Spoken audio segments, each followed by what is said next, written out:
ക്ഷേത്രത്തിൽ മോഷണം നടത്തി യുവാവ് പിടിയിലായി. ഗുരുവായൂർ കണ്ടാണശ്ശേരി സ്വദേശി പൂത്തറ അരുണാണ് എടപ്പാൾ പോലീസിന്റെ പിടിയിലായത്. ഈ മാസം 5-ന് ഇയാൾ കാന്തല്ലൂർ ക്ഷേത്രത്തിൽ മോഷണം നടത്തിയിരുന്നു. മോഷണം നടത്താൻ ബൈക്കുമായിട്ടായിരുന്നു അരുൺ ക്ഷേത്രത്തിലെത്തിയത്.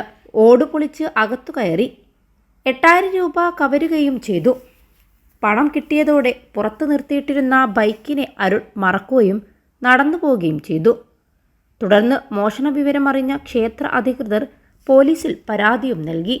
ക്ഷേത്ര പരിസരത്ത് സംശയാസ്പദമായ സാഹചര്യത്തിൽ കണ്ട ബൈക്കിനെ ചുറ്റിപ്പറ്റി അന്വേഷണം നടത്തി വരികയായിരുന്നു.